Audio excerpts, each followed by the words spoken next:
bem-vindas ao Mind Asset, o podcast da Itaú Asset.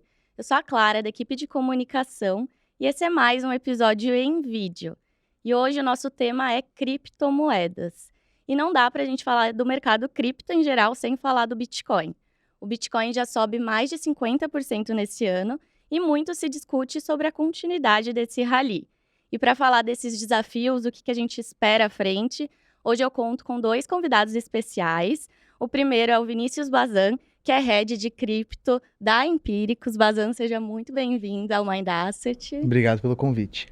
Maravilha. E o Alexandre Frade, que é gestor de estratégias indexadas aqui na Itaú Asset. Bem-vindo também, Frade. Muito obrigado pelo convite.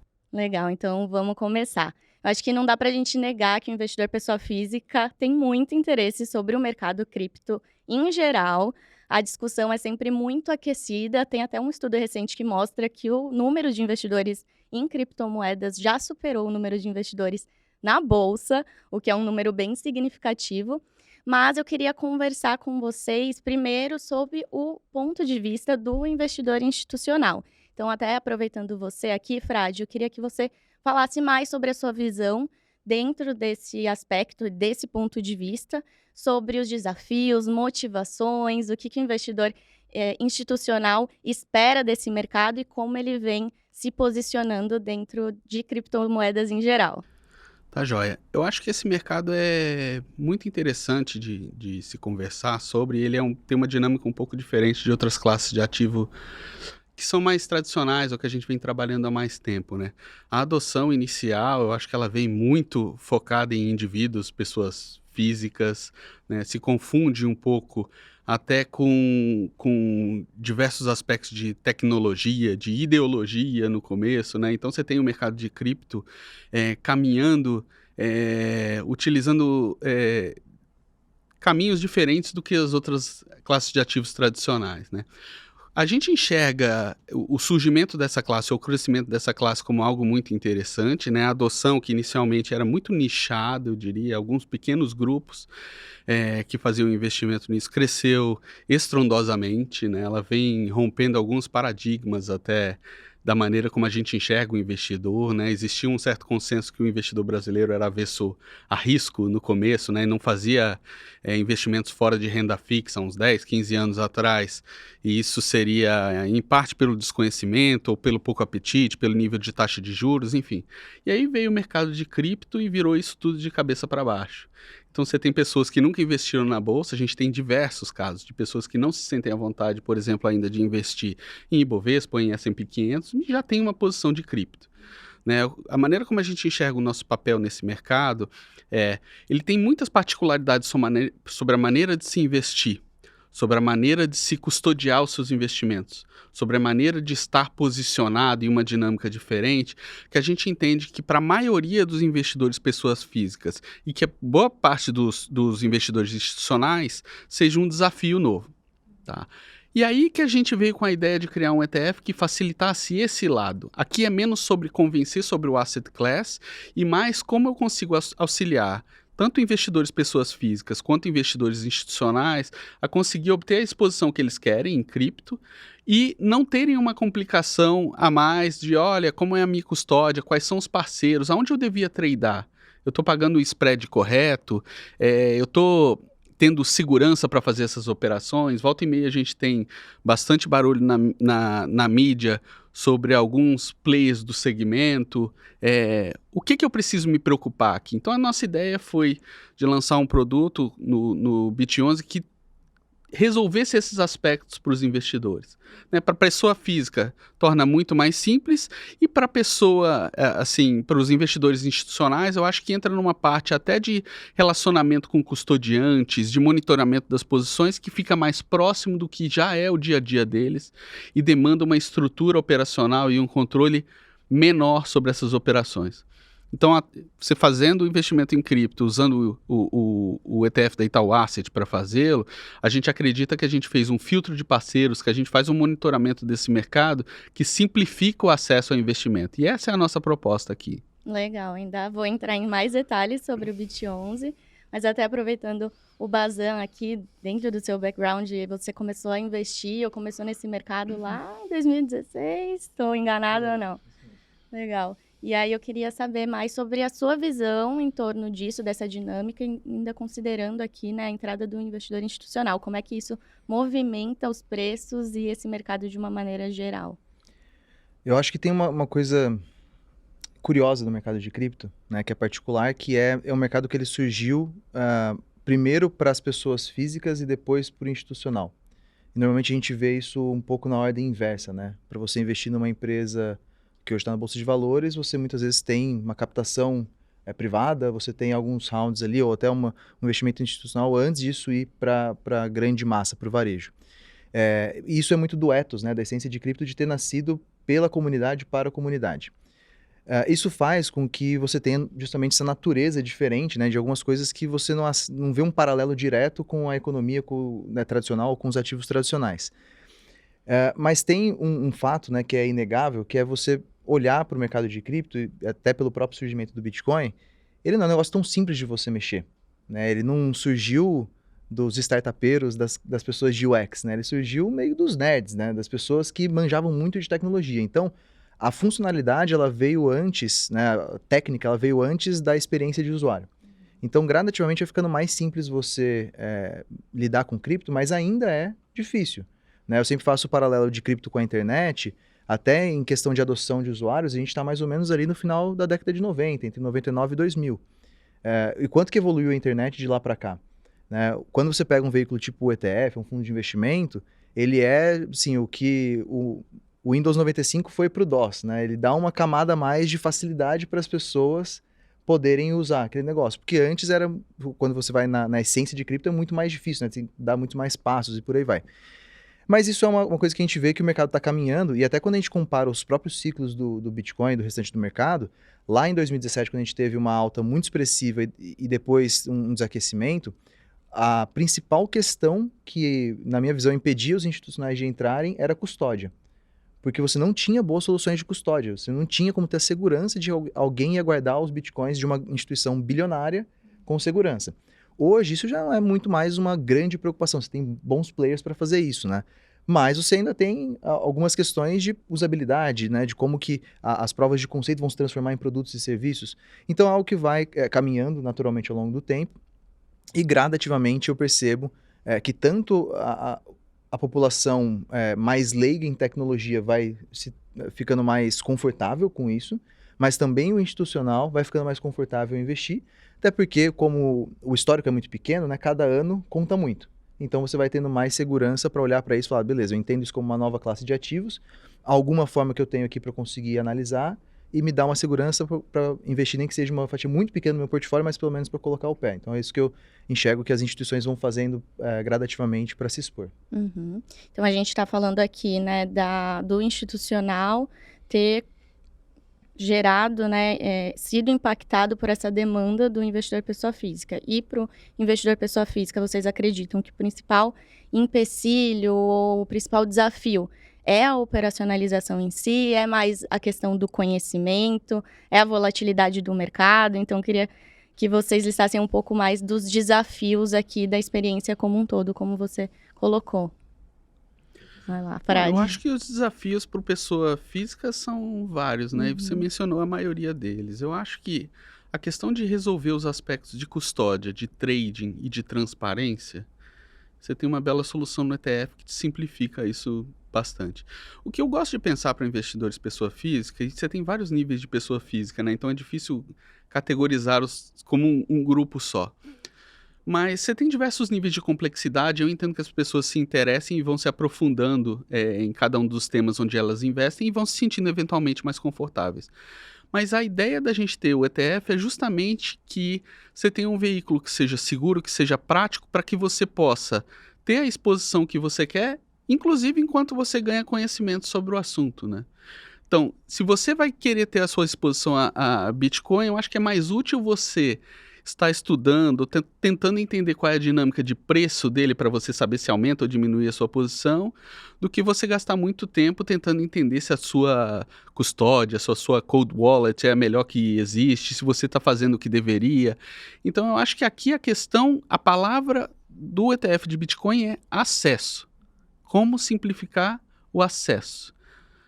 Porque é como ele estava falando aqui, você tem uma comunidade que já se sente confortável com tecnologia, que sabe fazer esse investimento já há vários anos e sabe transitar ali, mas você tem uma comunidade muito maior que está interessada no tema e eventualmente não tem o tempo ou a qualificação mesmo necessária para compreender em profundidade esse assunto. Então eu acho que a maneira que a gente enxerga é como é que eu consigo ajudar esse cliente, ajudar esse institucional ou pessoa física a acessar o tema sem as outras preocupações. Uhum. Considerando também, por exemplo, que gestores de fundos podem alocar um percentual do seu patrimônio através do produto, né? Podem, e eu acho que a demanda institucional aqui, existem várias formas de você gerar demanda institucional, né? Uma é o gestor reconhecer que você tem um mercado que está sendo mal precificado, por exemplo, e que existe uma oportunidade de valorização ali, você vai querer se expor. Mas uma bastante comum é o próprio investidor pessoa física, as pessoas que compram o fundo ou outros institucionais vão percebendo que tem um nicho de mercado que está dando dinheiro e gostariam de ter exposição. Cripto não é a única classe. Há pouco tempo atrás a gente não tinha acesso a investimentos em agro, por exemplo. Agora a gente tem. Fundos imobiliários, um pouco mais antigo, mas a gente já tem também uma gama imensa. Crédito era algo que para pessoa física há muitos anos atrás era meio que inacessível. Hoje em dia você tem, por exemplo, fundos de debêntures incentivados. Eu vejo o ciclo de investimento repetido aqui. Você tem uma classe de ativo, gera interesse, existe um potencial ali, as pessoas veem o potencial da tecnologia e o futuro do Bitcoin e de outras criptomoedas como uma parte relevante do futuro e querem entender como é que eles conseguem obter exposição a isso.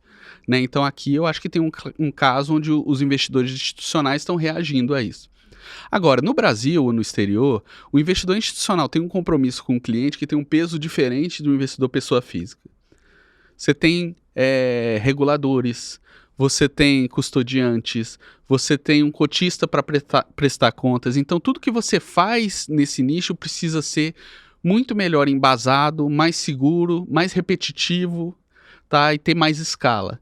Então aqui também é outra situação onde a gente acha que o ETF resolve um problema. O ETF é tratado dentro da carteira de um investidor institucional como um fundo de renda variável. Você vai ter a cota lá dentro, ele já sabe onde alocar, no relatório de carteira dele ele já vem num lugar específico.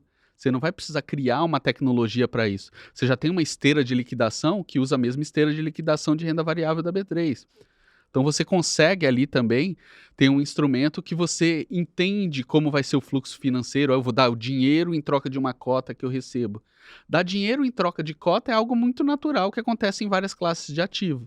Agora, fazer uma remessa de dinheiro, uma conversão para dólar, uma emissão e um câmbio para uma entidade fora do Brasil, para depois fazer a compra do ativo lá, é simples para poucas pessoas. Talvez para um gestor de fundos ou para uma pessoa que já operou algumas vezes seja.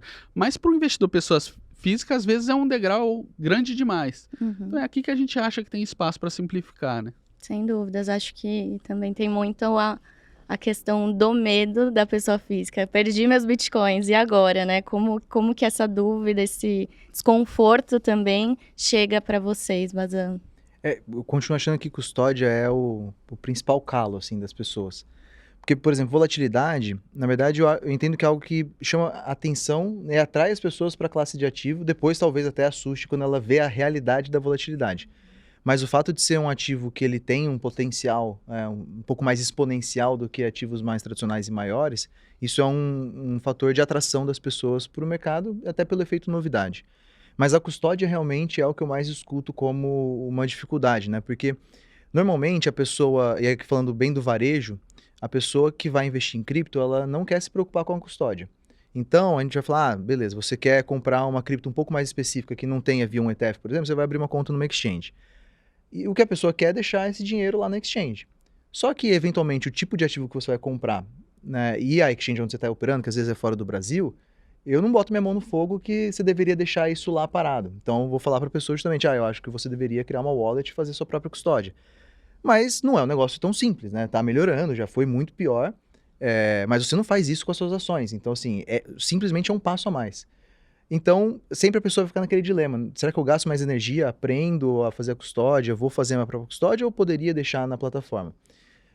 E aí não tem uma resposta certa, né? Tem uma resposta sempre que ela é enviesada pela sua crença. Se a minha crença é que eu tenho que ter a minha custódia, você deve sair da corretora. Se a minha crença é de que eu quero ter praticidade e corro risco, já está englobado na classe de ativos, eu fico na corretora. Mas sempre é uma dor de cabeça, porque a gente vê até de um histórico bem recente, com o ano passado, de players muito relevantes quebrando e tirando o seu acesso àquele ativo que deveria ser seu, né? Então esse ainda é talvez um calcanhar de Aquiles do mercado para adoção em massa, né? E aí só um dado que eu tenho aqui que eu acho legal de compartilhar, que é uma pesquisa do ano passado da Blockware Solutions, de que 3% só da população mundial se envolveu com cripto. Isso pode parecer muito quando você olha o histórico, né, de uma classe de ativos tão nova, mas ainda é pouco se você pensar que os outros 97% da população não se engajou. E a pergunta que se faz muito na comunidade de cripto é como trazer o próximo bilhão de usuários? E essa pergunta é sempre uma pergunta que incomoda no bom sentido, que é o que eu tenho que resolver para conseguir trazer 1 bilhão de pessoas para o mercado? Muitas das vezes as respostas elas estão em custódia. Não está em volatilidade, não está em market fit dos projetos, assim, é custódia. E a experiência de usuário da plataforma em si. Então acho que sim, é um tema mega relevante e que vai continuar com certeza evoluindo bastante nos próximos anos. Não, super interessante. O mercado potencial é realmente muito grande. E o BIT11, que é o ETF de Bitcoin da Itaú Asset, foi desenvolvido em parceria com a Galaxy lá fora, né? Que já tem todo um know-how específico sobre esse mercado. Então, queria que você, Fred, compartilhasse um pouquinho mais essa parceria e falasse também desse calcanhar de Aquiles aqui que o Bazan colocou. Certo. Quando a gente começou a analisar o projeto de ter um ETF de Bitcoin, eu acho que uma coisa que a gente conseguiu identificar rápido e que a gente trabalhou durante muito tempo foi tentar entender que tipo de parceiro a gente queria trazer para o negócio. Tá, então é um asset class novo que tem bastante especialização. A questão de custódia, a questão de trading, a questão de liquidação, tudo isso tem um impacto muito relevante no negócio. E a gente foi buscar um parceiro na Galaxy que tem um viés muito grande institucional. Então, acho que tentando responder a pergunta, né, com a nossa visão sobre como é que a gente traz o próximo bilhão de pessoas para dentro de criptomoedas. Para nós, a resposta é através de ETFs, através de fundos mútuos oferecidos por institucionais. Então, quando a gente fala sobre os nossos clientes, a gente tenta fazer um trabalho grande educacional sobre o que é investir. Então, investir envolve você entender as classes de ativo que você está comprando, né? Envolve aguardar o tempo para que as teses de investimento se desenvolvam, envolve entender como é a correlação entre essas classes de ativos que você está investindo, qual é o tamanho das posições que você deveria ter e etc. Né? Quando você fala e analisa o mercado de Bitcoin, por exemplo, hoje em dia, existe um olhar de quase todos os players nos processos de aprovação de ETFs de cripto nos Estados Unidos, por exemplo. Tem alguns processos que já estão correndo lá dentro da SEC, que está fazendo alguma análise, e que, se aprovados, teoricamente, você tem um impacto na possibilidade de trazer novas pessoas para investir nesse segmento que são enormes. Não só pela facilidade de acesso, por resolver o problema de custódia, mas pelo peso institucional desses players que estão entrando. A gente gosta de entender que quando o Itaú resolve entrar num mercado desse também, você também está trazendo um selo de institucional aqui que é relevante. A gente não entra em algum produto antes de poder fazer isso direito. E o fato da gente ter optado por entrar mostra que a gente, em tese, se sente confortável com o caminho que a gente conseguiu descobrir. Isso para vários investidores, e aqui falando de institucionais, eu quero só trazer outros asset managers, mas também endowments, também fundos de pensão, investidores que têm um volume de recursos muito grande e poderiam modificar totalmente a dinâmica do cripto. Não só pelo número de investidores em si, né, pelo volume, mas por você ter mais gente profissional tradando, por exemplo, se especula muito sobre qual seria o efeito sobre a volatilidade do ativo na medida em que você traz outros players que têm dinâmicas diferentes, que reagem diferente de pessoas físicas, né? Então eu acho que o interessante sobre o Bitcoin é que já é um mercado enorme, que tem um interesse gigante, mas ele ainda não acessou uma parte relevante de bolso de quase todos os investidores institucionais.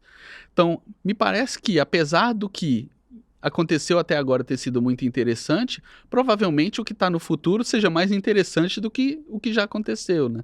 Essa é a aposta, não só do Itaú, como de vários outros investidores institucionais, que essa classe de ativos, de fato, vai se tornar uma classe de ativos que vai fazer parte da carteira de muita gente. E aí, até puxando esse ponto especificamente sobre um portfólio tradicional de investimentos, né? Uhum. Como é que vocês dois enxergam o percentual de alocação em cripto que a pessoa física pode ter dentro da sua carteira? Difícil essa pergunta, né? Essa pergunta que eu sempre respondo com a regra de bolsa é de 1 a 5%. Mas eu sinceramente acho que isso é uma questão muito pessoal, né? Eu acredito que cada investidor precisa olhar para o seu próprio portfólio numa combinação com objetivos e tempo, né, horizonte de investimento, para daí decidir quanto de cripto quer ter, né? Se o meu horizonte de investimento é 2 anos, talvez uma tese de cripto não se encaixe ali, dependendo do momento do ciclo que a gente está. Se meu horizonte de investimento é 10 anos ou mais, pode ser muito mais relevante. Então, assim, eu parto do princípio de que 5% de alocação é uma alocação bacana, né? Eu acho que para um investidor pessoa física, 1% pode ser muito pouco, principalmente se você começar só pelos ativos maiores, como Bitcoin e Ethereum. E 5% eu acho que é algo que não machuca se o pior cenário se concretizar, né? Você ainda tem 95% do seu patrimônio em ativos tradicionais. Mas, sinceramente, eu não consigo enxergar muita ciência nisso hoje, até porque é muito difícil você analisar a cripto numa base histórica, né? Para você falar de correlação, para você falar de Sharp e tudo mais. É uma classe de ativo muito nova, né? O que eu fizer de uma análise baseada nos últimos 5 anos, nos próximos 5 vai ser completamente diferente. Então, no fundo, eu entendo que assim, se a pessoa está preocupada com quanto ela vai colocar do portfólio, e ela não colocou nada ainda, ela deveria primeiro fazer uma compra de uma parcela muito pequenininha, só para entender esse mercado, pelo menos gerar uma autocuriosidade de querer aprender mais. E ao longo do tempo, tomar essa decisão de se faz sentido aumentar ou diminuir a exposição dentro do portfólio. E no fundo, assim, para mim, obviamente, uma da resposta que é uma resposta do varejo, não uma resposta institucional. Mas eu sempre uso a regra do sono, né? Se você está dormindo bem, está tudo bem. Se você está preocupado demais, talvez você já tenha tomado muita exposição, mais do que você deveria. Certo. E quando a gente olha, né, dentro dessa janela histórica, a gente vê que a volatilidade do Bitcoin vem diminuindo conforme o tempo passa, acho que também muito pela adoção de investidores com diferentes perfis, como o Frade colocou aqui, um perfil mais de médio e longo prazo, como é característico ali do investidor institucional, e a correlação também em momentos de aversão ao risco. A gente teve cenários recentes, né, aquela crise bancária e todo mundo correu ali pro Bitcoin, né, se aproximando ali da correlação com o ouro. Então, como que você enxerga isso também desse ponto de vista, Frade? Eu acho que quando a gente fala sobre a aprovação de ETFs de Bitcoin pela SEC do à vista para investidores muito grandes institucionais, a expectativa que se gera é que você vai ter investidores que fazem assessoria, que montam portfólios, que fazem modelos de alocação para uma série grande de clientes, assim, desde endowments, clientes de fundos de pensão e pessoas físicas, com a inserção de Bitcoin provavelmente dentro desses modelos. Então, ainda que você bote uma fração pequena de peso lá, o impacto financeiro é muito grande. A gente está falando de players que fazem gestão de trilhões de dólares. Então, qual é o impacto no preço de um ativo de você adicionar bilhões de dólares de demanda se você tem uma quantidade limitada e você tem, em tese, um custo crescente de extração, essa característica anti-inflacionária? Eu diria que se a demanda permanecer, o curso natural do preço do ativo é subir. Claro que tem outros fatores, tem fatores macro, tem aqui uma premissa forte de que isso vai continuar sendo desejado e necessário. Isso é uma premissa forte, né? Mas a gente acredita que o cenário está desenhado para isso. A gente fala muito sobre a alta de 50% do Bitcoin esse ano. Eu acho que a alta do Bitcoin tem muito a ver também com a queda extraordinária que a gente viu no ano passado. Então você vem de uma base muito baixa. Você vem de 50% de alta e ainda assim você está muito longe do topo ainda, né? Eu acho que quando você conjuga todos esses fatores, é natural ter uma perspectiva de que num eventual bull market ou num eventual aumento de apetite de risco, você tenha o preço do Bitcoin andando significativamente, né? Mas, como tudo em investimento, depende de uma série de coisas, né? Depende de macro, depende de ciclo de juros, depende de apetite dos investidores, depende de uma série de coisas. Mas acho que se você tiver em mente que essa tecnologia vai ser adotada cada vez mais, que o interesse permanece, que à medida em que o conhecimento circula, você vai ter mais gente querendo investir, a característica de você ter uma oferta limitada, você tem um preço que tem tudo para subir, né? Uhum. E na análise, Bazan, qual o peso que vocês dão aqui para essa entrada do investidor institucional mais forte nesse mundo? O que vocês estão esperando? Ela é mega relevante, acho que é um dos potenciais gatilhos para um bull market de fato. E até, na verdade, um motivo pelo qual eu entendo que a gente não está num bull market de cripto, né? A gente está talvez um pré-bull market. Justamente porque quando você analisa os bull markets anteriores de cripto, mas até mesmo de outras classes de ativos, normalmente eles são caracterizados por uma entrada massiva de investidores.